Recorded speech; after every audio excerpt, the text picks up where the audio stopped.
संख्याक लोक सांप्रदायिक लोकसमूहाशी हात मिळवणी करतील त्या दिवशी या देशामध्ये अराजकता वाढेल.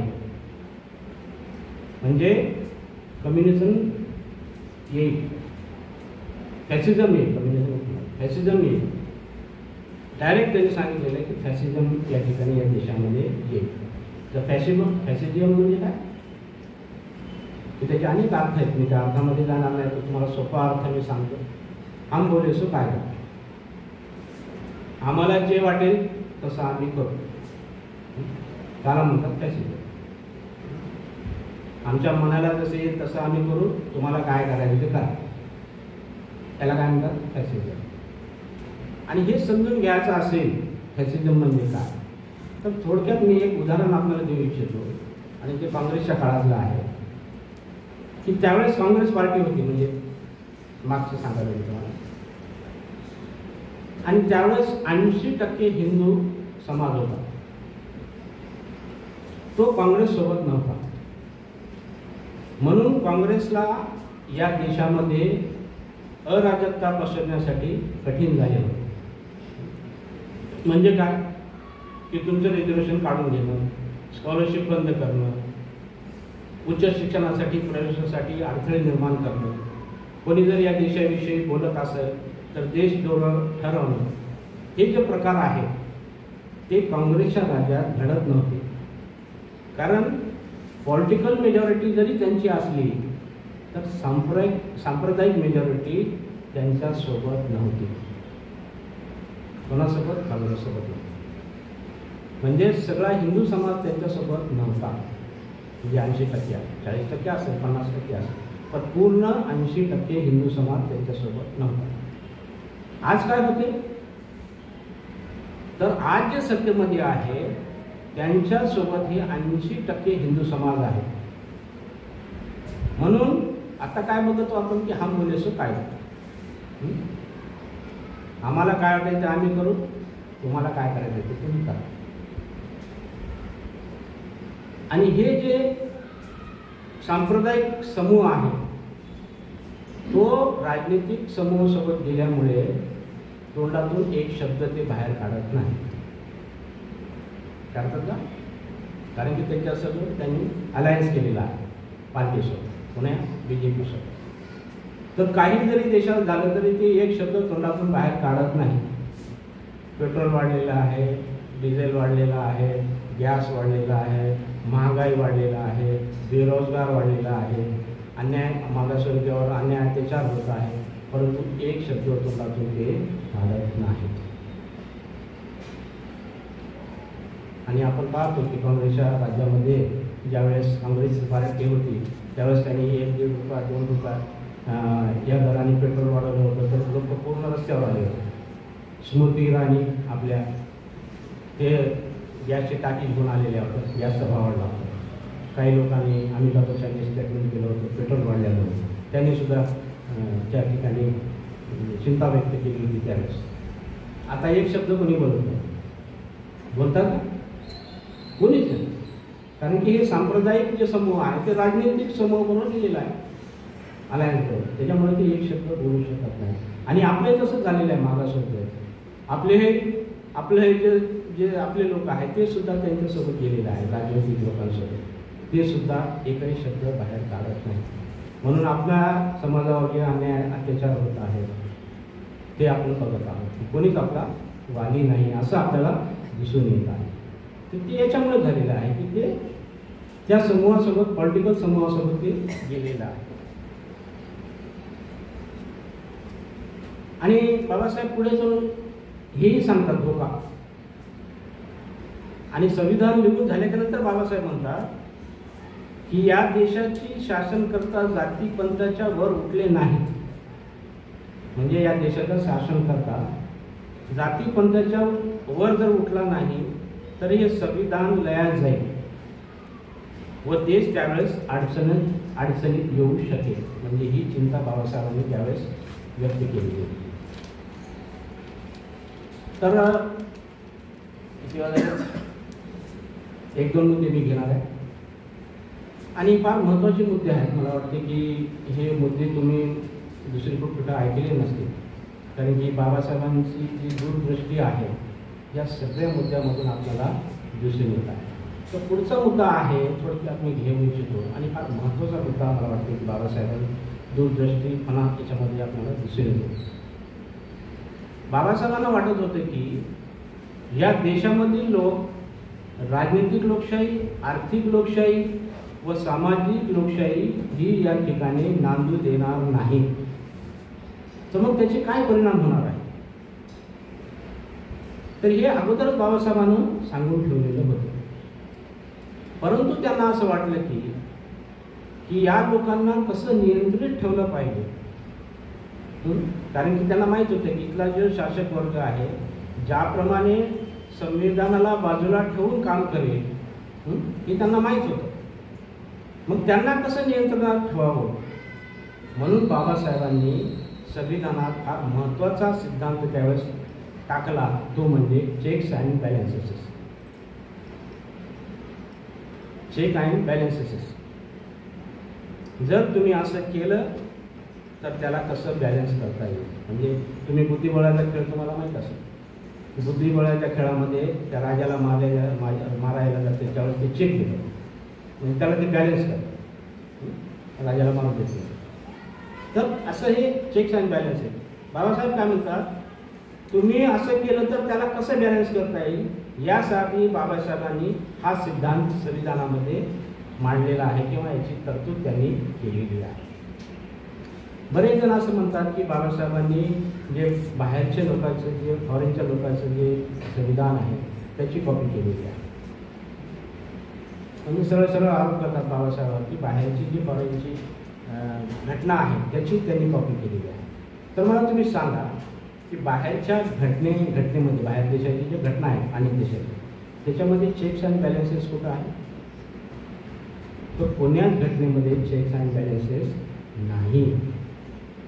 तर त्याची तरतूद बाबासाहेबांनी आपल्या घटनेत केलेली आहे. तर चेक्स अँड बॅलन्समध्ये या देशाचा प्रमुख कोण असतो, कोण देशाचा प्रमुख कोण असतो या देशाचा, पंतप्रधान का नाही,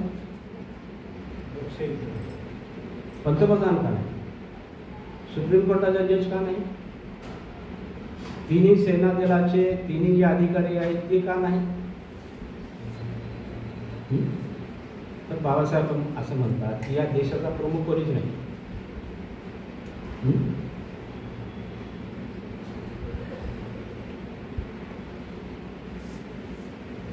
जर या देशाचा पंतप्रधान असेल, राष्ट्रपती असेल, सुप्रीम कोर्टाचा जज असेल किंवा तिन्ही सेना दलाचे प्रमुख असतील, त्यांना स्वतंत्र अधिकार बाबासाहेबांनी संविधानामध्ये प्रदान केलेले आहे.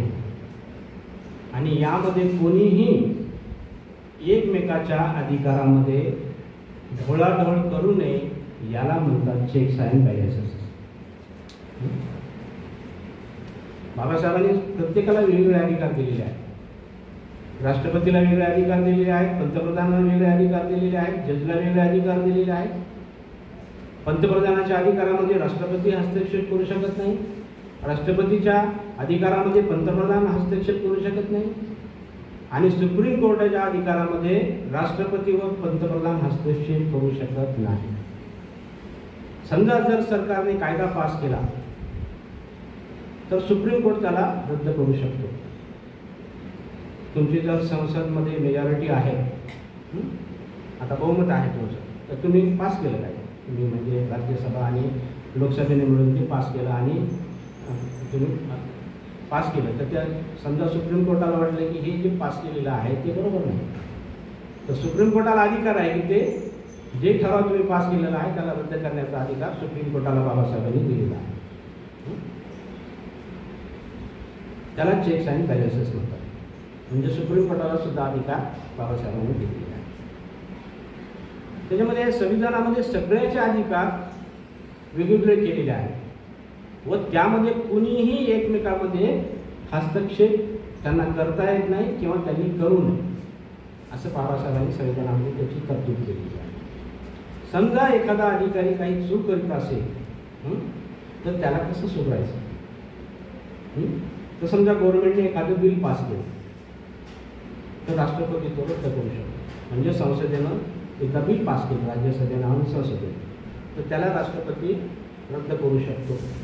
पण आजचा राष्ट्रपती रद्द करतो का? बघता आपण कधी रद्द केले म्हणून.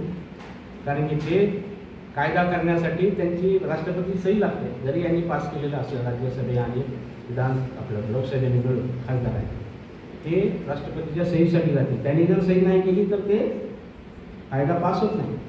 मग ते त्यांनी सही केल्याच्या नंतरच कायदा पास होतो. तर ते झालं की ते पाठवतात आणि ते दुसऱ्या दिवशी त्यांची सही होती आणि तो कायदा पारित होतो. जे काही जरी केलं तर राष्ट्रपतीचा सही होतो. आज कालची तशी स्थिती आहे.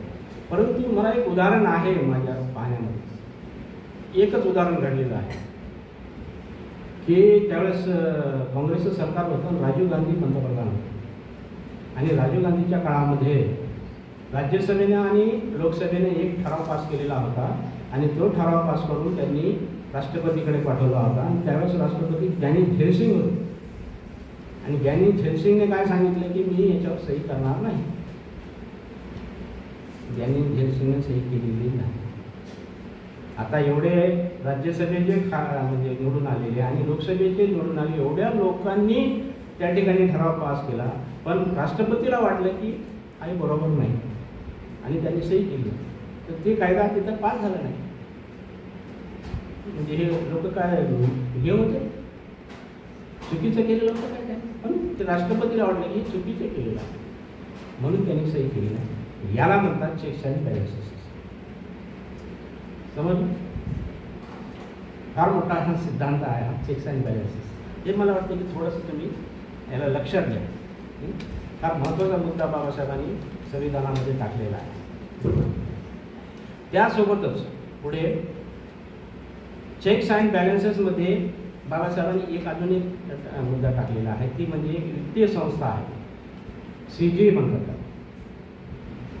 या CGAचं काम काय आहे की ही CGA जी संस्था आहे, वित्तीय संस्था, ती संसदेमध्ये असते व संसदेवर लक्ष ठेवते. संसदेवर लक्ष ठेवते की काय चाललेलं आहे. आणि बाबासाहेबांनी या CGAला एवढे मोठे पॉवर देऊन ठेवलेले आहेत की एखाद्या मंत्र्यांनी किंवा पंतप्रधानांनी किंवा कोणी असो, जर या देशामधील अर्थव्यवस्थेमधील पैसे काढून चुकीचं काम केलं असेल तर CGA त्याला डायरेक्ट जेलमध्ये टाकू शकतो. एवढं मोठे पॉवर मला वाटतं की CGAला बाबासाहेबांनी या संविधानात दिलेलं आहे.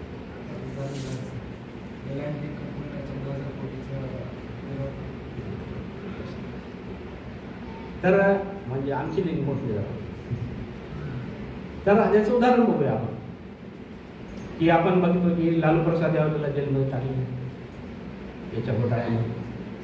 त्याच्यानंतर सुरेश कलमाडीला याच्यामध्ये टाकलेलं आहे, ते मॅचेस झाले होते खेळाच्या स्पर्धा. कनिमोनीला याच्यामध्ये जेलमध्ये टाकलेलं आहे. तर एवढे मोठे पॉवर मला वाटते की या CGAला बाबासाहेबांनी दिलेले आहे.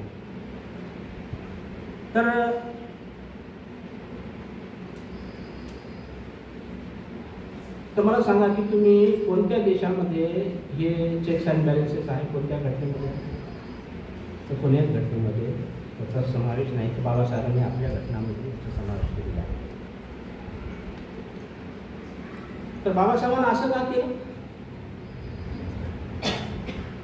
तर त्यांना माहीत होतं की राजनैतिक लोकशाही, आर्थिक लोकशाही आणि सामाजिक लोकशाही हे लोक या ठिकाणी व्यवस्थित चालू देणार नाही. कारण हे सगळे लोक खाणारे आहेत आणि असे जर लोक असतील तर अशा लोकांना नियंत्रित कसं ठेवायचं यासाठी चेक्स आणि बॅलन्सेसमध्ये CGAची तरतूद बाबासाहेबांनी केलेली आहे की कोणालाही तुम्ही जेलमध्ये टाकू शकता. पण आता आपण पाहतो की आता कोणी मंत्र्याला आपल्याला म्हणजे त्यांनी काही केलं असेल तर आपल्याला पंतप्रधानाची परवानगी घ्यावी लागते, मुख्यमंत्र्याची परवानगी घ्यावी लागते, गृहमंत्र्याची परवानगी घ्यावी लागते त्याच्यावर केस चालवण्यासाठी. परंतु बाबासाहेबांनी सीजल अधिकार दिले की याला कोणाचीच परवानगी घ्यायची गरज नाही. त्यांना जर वाटलं की याच्यामध्ये भ्रष्टाचार झालेला आहे तर सरळ त्याला उचलतात आणि त्याला जेलमध्ये टाकतात. एवढे मोठे पॉवर बाबासाहेबांनी सीजेला दिलेले आहे. तर याला काय म्हणतात मग चेक्स आणि बॅलन्सेस. हे फार महत्त्वाचा मुद्दा बाबासाहेबांनी घटनेमध्ये समाविष्ट केलेला आहे. हे आपण थोडंसं जाणून घेऊ. तर थोडंसं मी फास्ट जातो, 1-2 मुद्दे राहिलेले आहेत. आपल्याला माहिती आहे की 1950ला बाबासाहेब हे काठमांडूला गेलेले होते.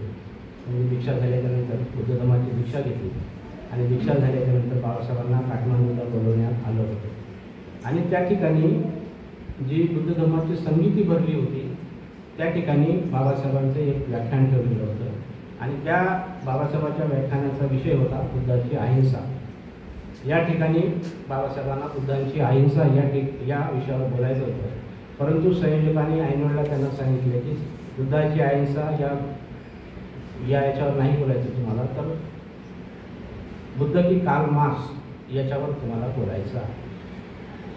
म्हणजे ऐनवेळेला बाबासाहेबांना हा विषय त्यांनी त्या ठिकाणी दिला. बाबासाहेब याची तयारी करून गेलेले नव्हते. त्यांनी बुद्धाची अहिंसा या विषयावरची तयारी करून गेलेली होती. ऐनवेळेला हा विषय दिला आणि त्याच्यावर त्यांना बोलावं लागलेलं आहे.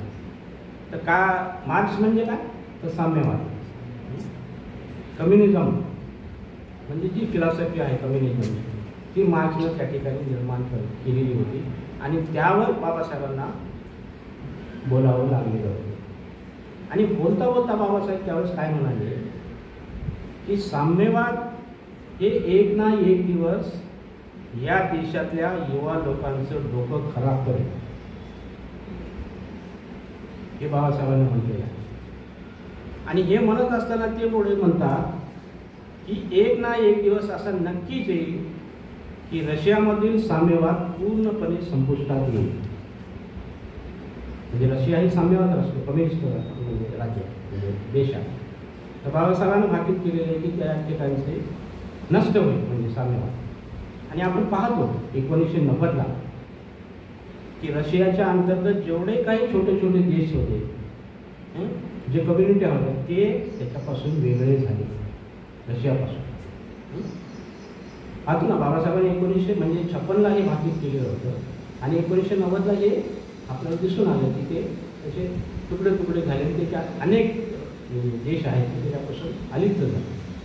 आणि आजही आपण बघतो की रशियाचा आणि युक्रेनचं युद्ध चालू आहे आणि ते थांबत नाही.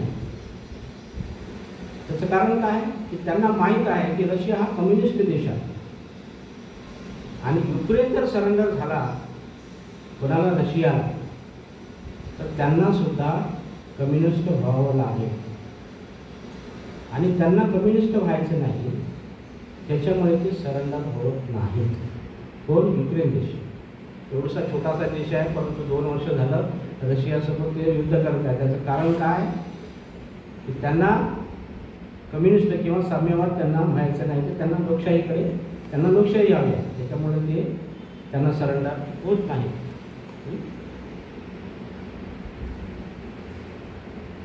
आणि रशियापासून जे देश तुटले आणि रशिया फार कमकुवत झाला. म्हणजे पहिलं बलाढ्य होता असा रशिया, पण अनेक देश तुटल्यामुळे ते कमकुवत झाला. आणि हे सगळे जे देश तुटून वेगळे झाले ते पूर्णपणे लोकशाहीकडे वळलेले आपल्याला पाहायला मिळतात. म्हणजे पूर्णपणे रशियाकडे वळले. तर या व्याख्यानामध्ये बाबासाहेब काय म्हणतात की जे तत्त्वज्ञान आहे कार्ल मार्क्स, त्यांना माहिती आहे कार्ल मार्क्स फार विद्वान होते. त्यांची फार विद्वानामध्ये गणना केली जाते. आणि बाबासाहेबांनी ते एका ठिकाणी शिकलेले आहे, लंडन ऑफ इकॉनॉमिक्स आपलं त्या कॉलेजमध्ये ते एका ठिकाणी शिकलेले आहे. आणि बाबासाहेबांनी एक कल्पना होती की कार्ल मार्क्स किती विद्वान आहे. तर कार्ल मार्क्सने या कम्युनिस्ट म्हणजे साम्यवादाची निर्मिती केलेली आहे. तर त्यांचं तत्त्व काय होतं बाबासाहेबांना ते माहिती नाही की त्यांच्या तत्त्वज्ञानाप्रमाणे तो जो मार्ग होता तो अहिंसेचा म्हणजे हिंसेचा होता. आणि बाबासाहेब म्हणतात की हा हिंसेचा मार्ग कायमस्वरूपी टिकू शकत नाही. आणि भगवान बुद्धाचा जो मार्ग आहे तो कोणता मार्ग आहे तो अहिंसेचा मार्ग आहे, तो कायमस्वरूपी या ठिकाणी टिकू शकतो. म्हणून कार्ल मार्क्सचा जो सिद्धांत आहे तो बाबासाहेबांनी या ठिकाणी फोडून टाकलेला आहे आणि बुद्धांच्या सिद्धांताला या ठिकाणी त्या प्रवचनामध्ये त्यांनी मान्यता दिलेली आहे. म्हणजे कार्ल मार्क्स की बुद्ध या ठिकाणी त्यांनी बुद्धांना हे केलेलं आहे. म्हणजे बुद्धाचा जो मार्ग आहे सुद्धा ते त्यांनी मान्य केलेला आहे. तर या बाबीमध्ये त्यांची दूरदृष्टी आपल्याला दिसून येते की 1956ला जे त्यांनी भाकीत केलेलं होतं की हे साम्यवाद संपुष्टात येईल, ते 1990ला ते आपल्याला दिसून येते. म्हणजे जे जे काही त्यांनी भाकीत केलेलं आहे, जे जे काही भविष्य केलेलं आहे, ते सगळं नंतर आपल्याला खरं झालेलं आपल्याला पाहायला मिळतं. त्याच्यातून त्यांची जी दूरदृष्टी होती किंवा ते कसे विजनरी होते ते आपल्याला दिसून येते. त्याच्यानंतर शेवटचा मुद्दा आहे ते घेणार आहे आणि माझं थोडंसं लांबलेलं प्रवचन संपवणार आहे. ही जी गोष्ट आहे ती 1940-42ची आहे आणि त्यावेळेस द्वितीय महायुद्ध संपलेलं होतं.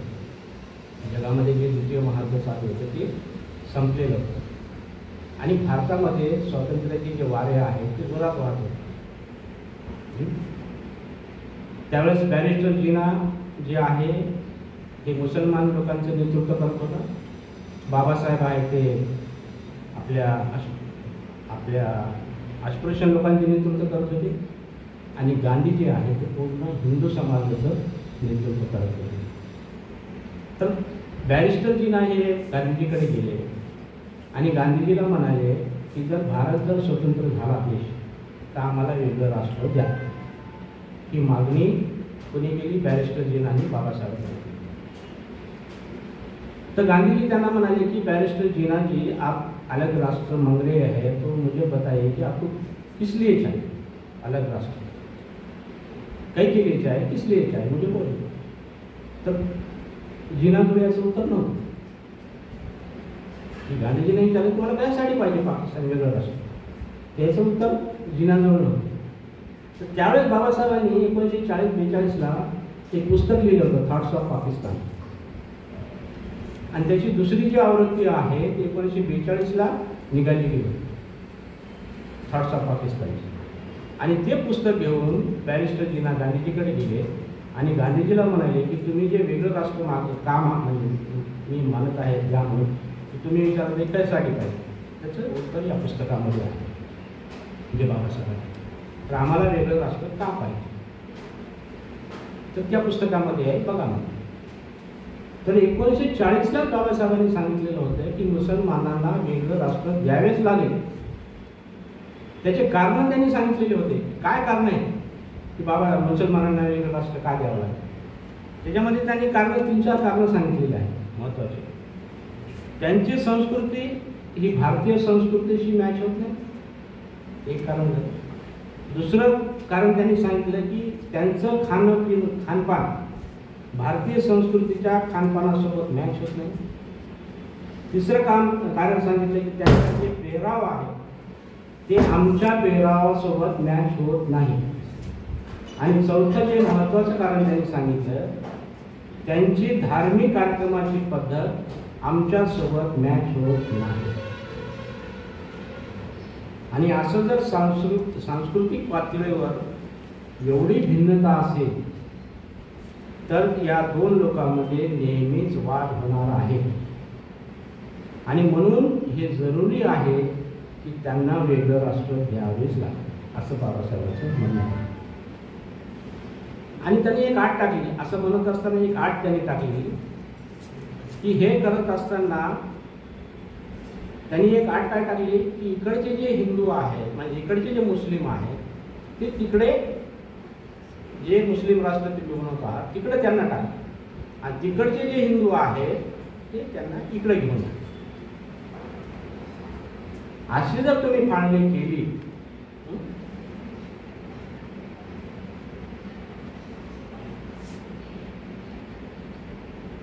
तर योग्य राहील. आणि अशी जर फाळणी नाही केली आणि तुम्ही देऊन टाकलं समजा तर या देशाला समस्या निर्माण होतील आणि त्या देशाला समस्या निर्माण होतील. समजा मुसलमान तिकडचे मुसलमान इकडे आले नाही आणि इकडचे हिंदू नाही तिकडचे इकडचे तिकडचे हिंदू इकडे आले नाही आणि इकडचे मुसलमान तिकडे गेले नाही. आणि अशी जर फाळणी तुम्ही जर केली तर याही देशाला समस्या निर्माण होतील आणि याही देशाला समस्या निर्माण होतील. आणि तसंच झालं की गांधीजींना बाबासाहेबांचं ऐकलं नाही आणि त्यांनी फाळणी केली. आणि फाळणी केल्याच्या नंतर मग हे तुम्हाला माहीत आहे की ते सुरू झालं. त्यावेळेस कापाकाप हे भांडणं सुरू झाली. मग बाबासाहेबांनी काय केलं की एक ट्रक मागवला तिकडचे लोक इकडे घेऊन आले. दुसरा ट्रक पाठवला त्यावेळेस कापाकापी सुरू झाली होती. तर कापलेले लोक घेऊन आले. तर असं झालं होतं. म्हणजे गांधीजीने बाबासाहेबांचं मान्य केलं नाही आणि फाळणी केली आणि त्याचा परिणाम हे असं झालं. तर आज काय आहे परिस्थिती? इकडचे पूर्ण मुस्लिम तिकडे गेले नाही तर त्यांच्या या देशामध्ये काय समस्या आहेत आपल्याला माहिती सांगायची काही गरज नाही. तुम्हाला सगळ्यालाच माहिती की त्यांच्या इकडे काय हाल होत आहे. आणि तिकडचे हिंदू इकडे आले नाही म्हणून तिकडच्या हिंदूंचं काय हाल होत आहे तेही आपल्याला माहिती. ते जरी सांगत नसले तिकडे जरी आपल्याला कळू देत नसले तरी ते तिकडं चुकी नाही. म्हणजे हा समस्या निर्माण झालेलाच आहे. तर म्हणजे 1940ला बाबासाहेबांनी भाकीत केलेलं होतं की या समस्या निर्माण होतील. म्हणजे हे दूरदृष्टी बाबासाहेबांची कशी आहे ते आपल्याला याच्यामधून सुद्धा आपल्याला दिसून येते. ही फाळणी करत असताना कारण पाकिस्तानला वेगळं राष्ट्र तुम्हाला द्यावंच लागेल. कारणं सांगितले त्यांनी आणि कारणं सांगितलं असताना त्यांनी एक आटे टाकली की असं करा. इकडचे हिंदू तिकडे टाकला तिकडे न्या तिकडचे मुस्लिम इकडं आणा. पण हे ऐकलं नसल्यामुळे हे सगळ्या फाळणी झाली आणि नंतर हे सगळं घडून आलेलं आपल्याला सगळ्याला माहिती. तर याच्यामधून बाबासाहेबांची दूरदृष्टी आपल्याला दिसून येते. आता शेवटी मुद्दा एक आहे की माझ्या आत्ताही लक्षात आलं आहे बाबासाहेबांची दूरदृष्टी म्हणजे कशी होती की नदी जोड योजना बाबासाहेबांनी त्यावेळेस सांगितलेलं होतं. नदी जोड योजना की सगळ्या नद्या एकाच नदीला जोडल्या पाहिजे. म्हणजे जे सगळीकडे दुष्काळ पडत आहे समजा ज्या ठिकाणी दुष्काळ पडत आहे एकाच नदीला पाणी जोडल्यामुळे काय आहे की 12ही महिने त्या नदीला पाणी होतं एकाच नदी केला. आणि जे भारतामध्ये अनेक ठिकाणी दुष्काळ जो पडतो त्याच्यामुळे दुष्काळ पडणार नाही आणि भारताची प्रगती होईल. परंतु बाबासाहेबांचं त्यावेळेस ऐकलं नाही. पण आता त्याची सुरुवात केलेली आहे. लोकांना म्हणजे कळायला लक्षात आला की आता हे नदी जोड योजना किती आवश्यक आहे. आणि कालच शहा या ठिकाणी येऊन गेले गृहमंत्री मागच्या 2-4 दिवसापूर्वी आणि त्यांनी सांगितलं की मराठवाडा हा काय म्हणतात ते हे आहे इथं काय पडतं दुष्काळ पडतं. तर या दुष्काळ पडू नये म्हणून आम्ही कोकणहून ती नदी इकडं पाणी घेत आहोत. आता ते कसं घेतली काय घेतली माहीत नाही पण त्यांनी ते डिक्लेअर केलं की तिकडून आम्ही पाणी घेत आहोत आणि तुमचा इकडचा दुष्काळ आम्ही मिटवत आहोत. म्हणजे बाबासाहेबांनी जे त्यावेळेस भाकीत केलेलं होतं की नदी जोड योजना जी आहे तुम्ही राबवली पाहिजे. आणि याच्यातून मग बाबासाहेबांचा जो दूरदृष्टीपण आहे तो दिसून येतो. तर हे जे सगळं मी सांगण्याचा प्रयत्न आपल्याला केलेला आहे की बाबासाहेब कसे दूरदृष्टी होते कसे ते काय बोलतात विजनरी होते कसे ते भविष्य कथन करायचे हे सांगण्याचा प्रयत्न करतो. तर बाबासाहेब हे साधेसुधे होते. हे जे भविष्य कथन करणारे काय साधेसुधे ग्रस्त होते का ते फार मोठे विद्वान होते. एका विद्वानानंही हे जे भविष्य आहे हे कथन केलेलं आहे. बाबासाहेब स्वतः एका ठिकाणी म्हणतात की 500 जे काय म्हणतात ग्रॅज्युएट आहेत त्याच्याबरोबरीचा मी आहे. म्हणजे 500 म्हणजे कुठले भारतातले नाही विदेशातले जे 500 ग्रॅज्युएट आहेत त्यांच्याबरोबरीचा मी आहे. आणि आतापर्यंत जेवढे जे जगामधून जे विद्वान लोक होऊन गेले 7 त्याच्यापैकी बाबासाहेबांची गणना केली जाते आपल्याला माहिती आहे. आणि त्याच्यामुळेच त्यांना सिम्बॉल ऑफ नॉलेज असं म्हटलं जातं. आणि अमेरिकेच्या याच्या बाहेर त्यांचा पुतळा आज बसवला जातो. एवढे विद्वान बाबासाहेब होते आणि त्यांनी जे भविष्य केलेलं आहे भाकीत केलेलं आहे ते सगळं आपल्याला खरं झालेलं होताना दिसत आहे सत्य होताना दिसत आहे. हे यांच्याकडून त्याचं जे दूरदृष्टीपण आहे ते आपल्याला दिसून येतं. मला वाटतं की थोडं प्रवचन माझं लांबलेलं आहे. थोडा वेगळा विषय घेतला कारण की बाबासाहेबांचे अनेक विषय होते बाबासाहेबांची धम्मक्रांती, बाबासाहेब बोधिसत्व कसे होते, बाबासाहेब ची काय म्हणतात ते अनेक विषय आहेत बाबासाहेब. पण मला वाटतं हे सगळे विषय आपल्याला माहीत आहेत, तुम्ही ऐकलेले आहेत का. परंतु हा जो विषय मी घेतलेला होता तो थोडासा वेगळा होता की अनेक लोकांना याच्याविषयी माहिती नव्हती आणि नवीन ही माहिती आपल्या लोकांना झाली पाहिजे म्हणून हा विषय मी घेतलेला होता की बाबासाहेब हे दूरदृष्टी बाबासाहेबांची कशी. तर आपण शांतपणे हे माझं प्रवचन ऐकून घेतलं. थँक्यू.